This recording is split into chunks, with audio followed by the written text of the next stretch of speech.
Hello everybody, a very warm welcome back to MEC-TEC.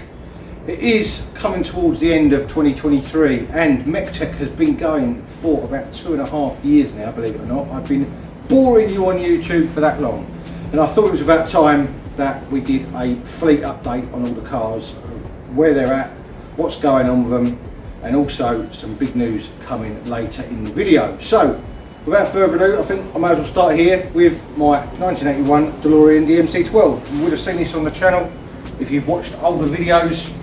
It is up on skates at the moment because obviously it gets stored nice and close to the wall out the way, so it hasn't got to be moved when I'm not up here.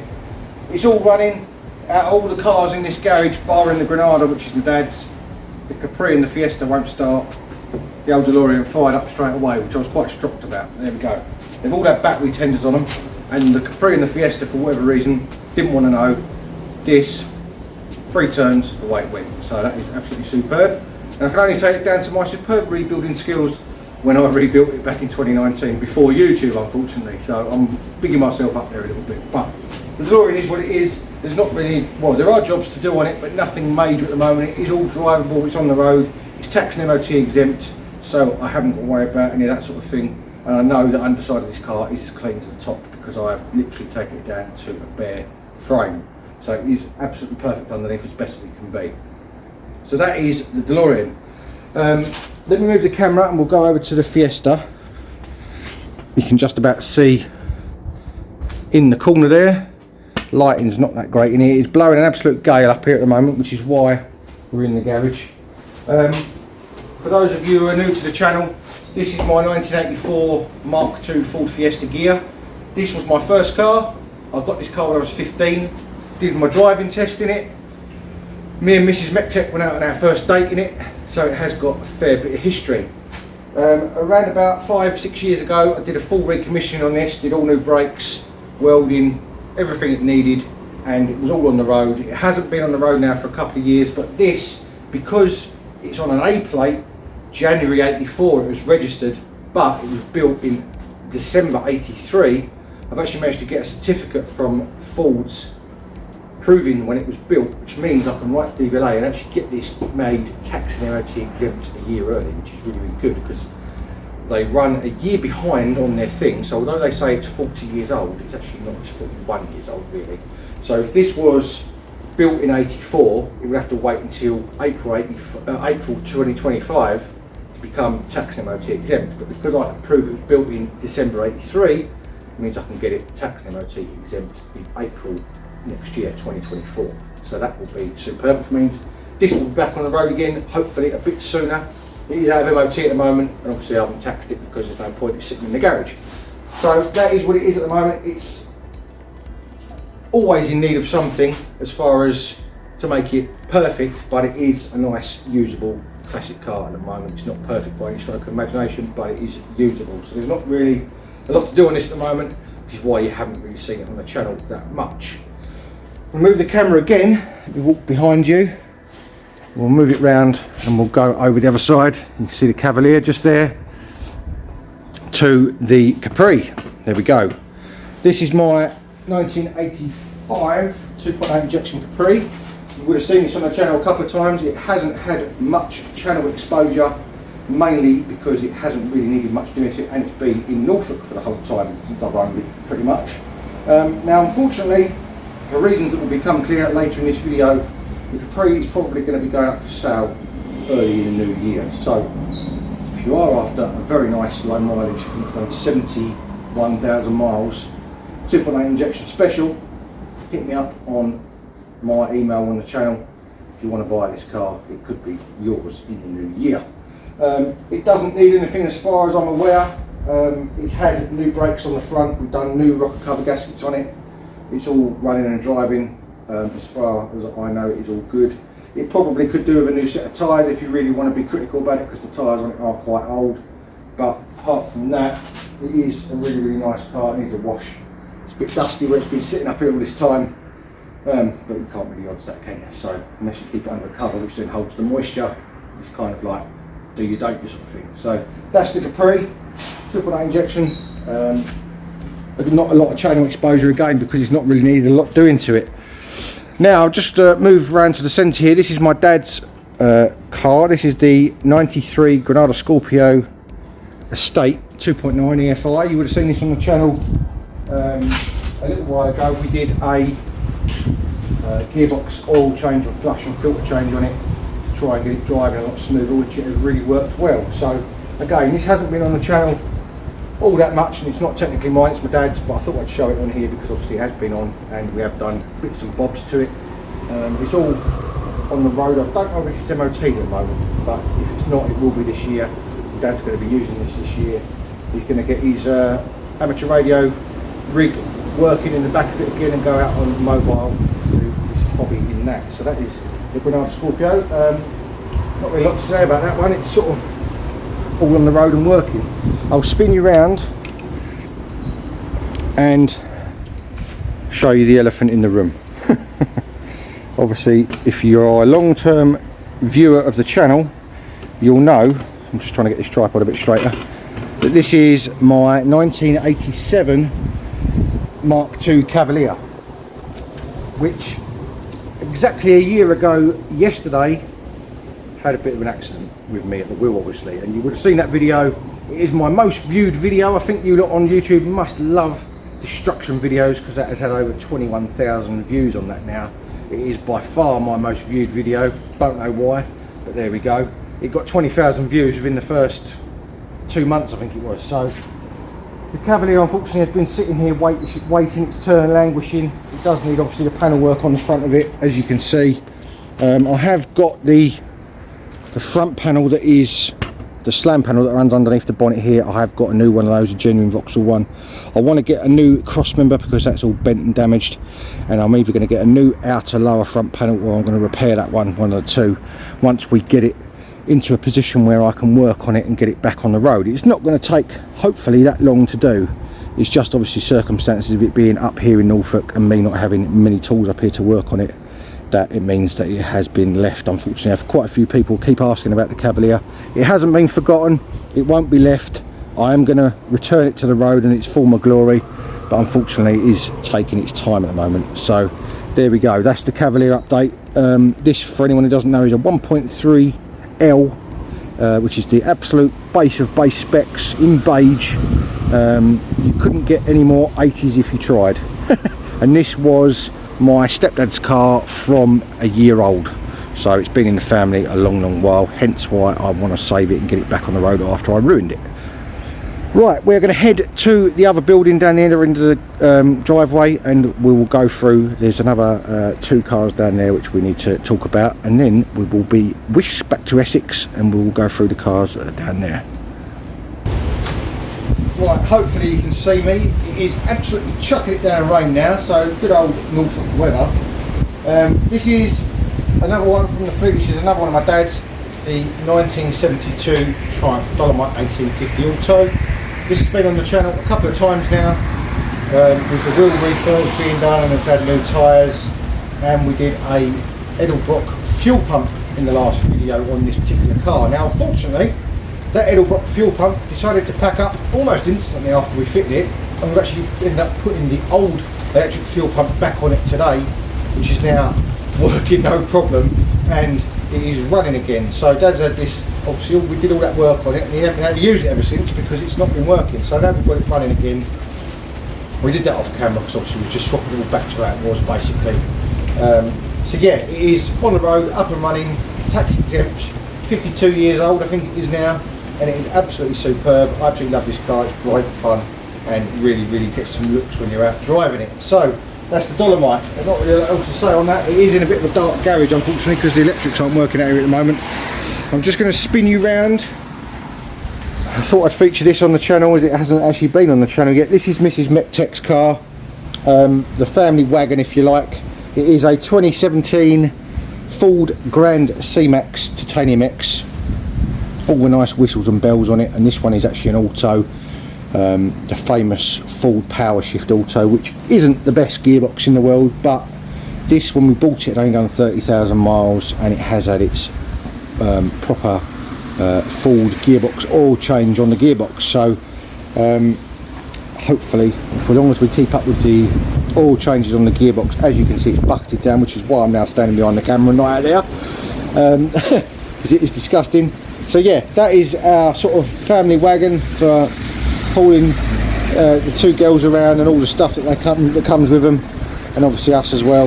It has been a really nice car so far. We got this early this year because unfortunately Mrs. MEC-TEC's old Grand C-Max was only a Euro 5, and where we currently live, it is inside 2 roads inside the new ULEZ zone, so we had to get a newer ULEZ compliant car, which was a right pain.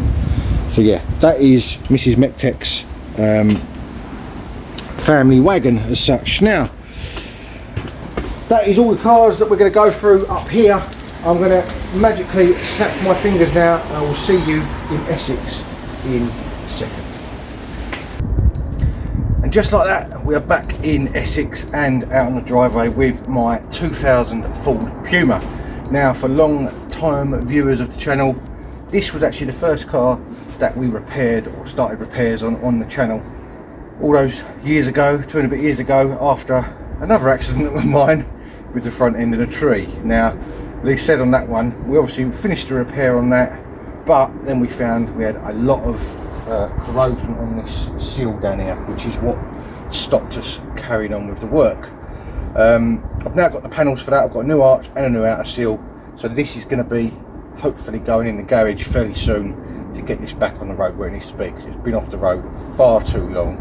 And again, for reasons you'll find out in the video in a little while, this needs to be back on the road ASAP. So this is the only one on the driveway that we're going to look at. I'm going to spin you over to here now, and across the road there, as you can see, we've got the old faithful cab, which is my work vehicle. Obviously that is a 2016 TX4, which is the elegance model, which means it gets aircon and all the rest of it. I'll just go over to the front of it so you can see, have a little walk round.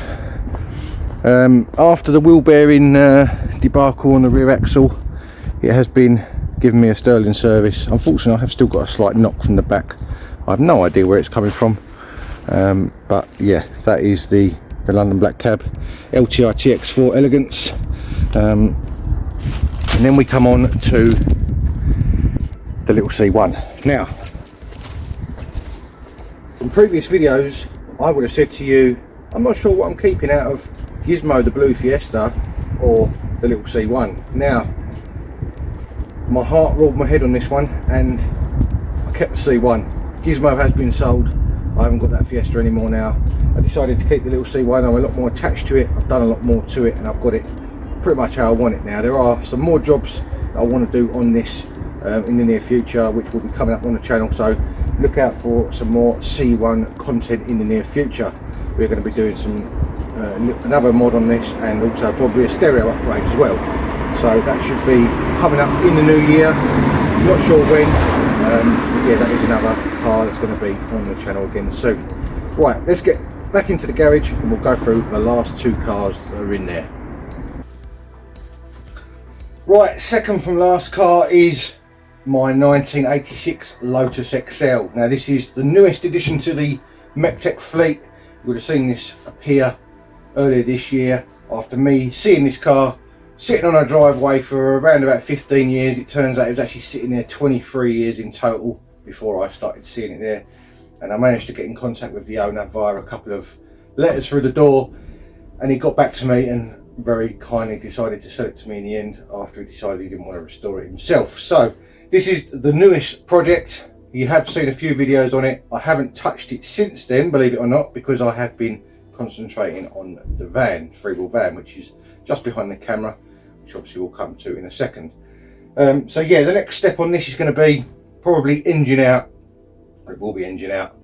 We need to take the bottom end off, or the sump off, get the pistons out, reseat the liners and reseal them in the block, clean out all the gunk that we found in there before, because there was a lot of stop leak or whatever whoever's put in there is to try and stop this from obviously having a head gasket issue. Need to sort all that out. Obviously, whilst you're in there, you always find other stuff that you're going to do. So basically, we're going to go through everything on the engine and gearbox, make sure that everything's working. Anything that needs replacing will need to be replaced. Anything that can be refurbed will be refurbed. Make it look as best as it possibly can be under there. And it's going to be a bit like other cars that I own where they're absolutely mint underneath, not quite as mint on the top, but at least you know they're solid underneath. So that is going to be probably the next part of this project. I don't know when yet. Again, you'll find out in a minute why I'm saying all this.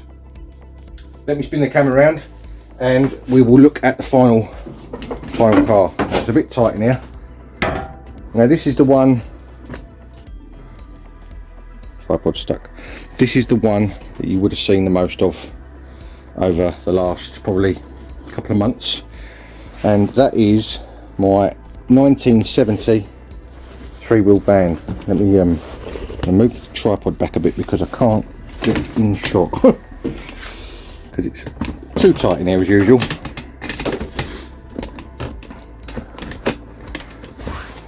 Let me reposition the camera and I'll come back to you. Right, last but not least, my 1970 Reliant Supervan 3, which as most of you will know is the same model van used in the series Only Fools and Horses. This is going to be a trotter van. Sorry to disappoint all those anti-trotter people out there, but this is going to be a trotter van with a difference. It is not going to be like any other trotter van, i.e. it's not going to be all ratty, it's not going to be covered in black paint. It is going to be hopefully a little bit special.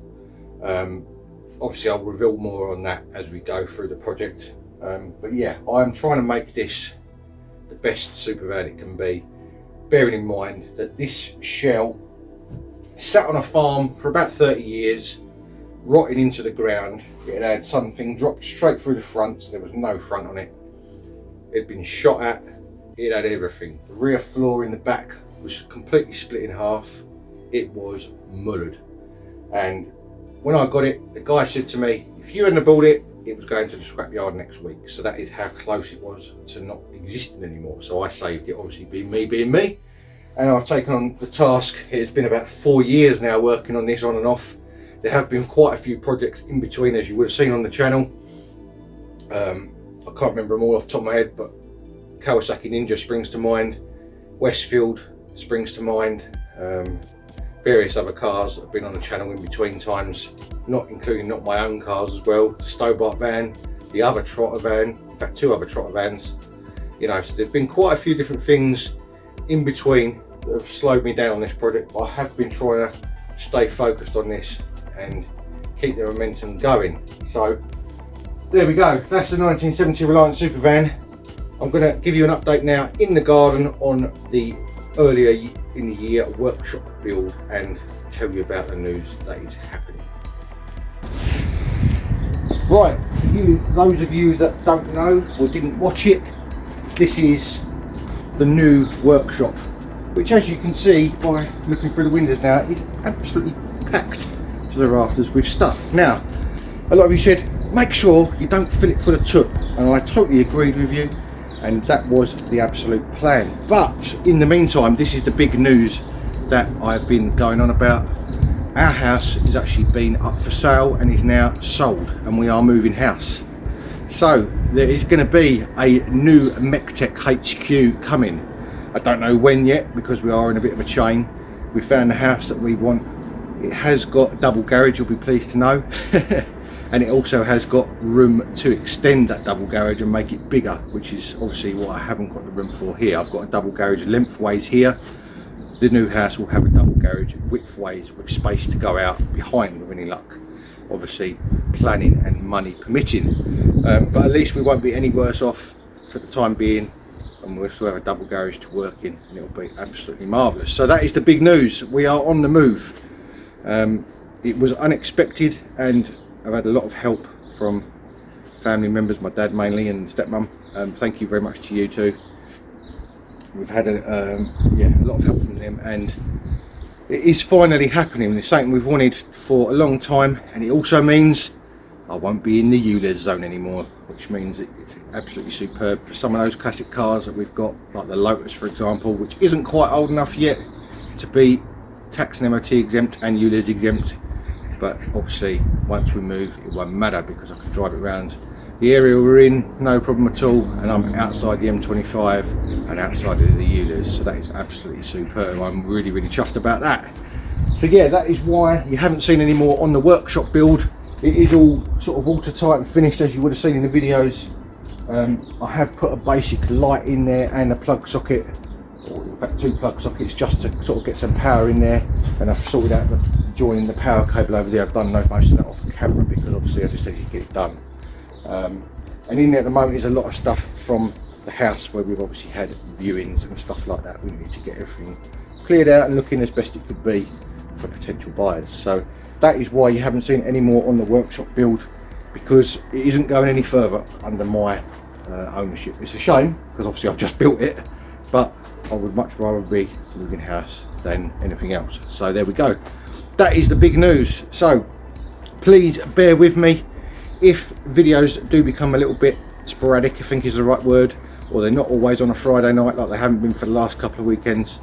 You know exactly why now, because there has been a lot of stuff going on along with Christmas and everything else, and it has been mega busy and hard to fit in a lot of garage time in between.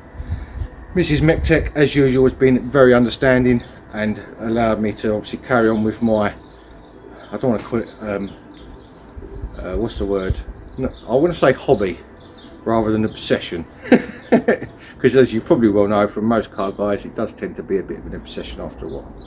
But there we go. So I'm very much appreciative to her as well. And that's it. That is the full fleet update, including the workshop and the news that we are hopefully going to be moving in the new year. We don't know when. As long as everything goes to plan, it could be a couple of months, it could be 3 or 4 months, we don't know. But yeah, so that is another reason why the Capri has got to go, unfortunately. So obviously aid us moving, and also I need the Puma back on the road because it's one less car I need to tow to the new house, and it also means I can use my trailer on the back of it because it is the only car I've got with a tow bar. And that is why obviously I need to get it done ASAP. So the Lotus is probably going to have to go back out on the front on the driveway and wait its turn patiently, and we need to start getting some cars actually finished, which would be nice. I know I said earlier in the year I wanted to get the 3-wheel van completely done this year. That hasn't happened, but we have got a long way forward with it. I'm really chuffed with the progress we've made. So at least it's progress, it's not just stood still, and it has progressed quite a bit to the point now where we're almost at the stage of painting it. So that is absolutely mega. Right, all that's left for me to say is I hope you had an absolutely brilliant Christmas. I hope you have a mega new year. And remember to find me on Instagram, MEC_TEC 1985, and Facebook, MEC-TEC, for little sneak peeks during the week of what I'm up to. There could be lots of photos on there soon of various different things going on, as you probably can imagine from what I've just told you. And all that's left for me to say is have a very happy new year, and I will see you very soon in the next video. If you want to join me soon for more automotive adventures, make sure you tune in again next time. Cheers guys.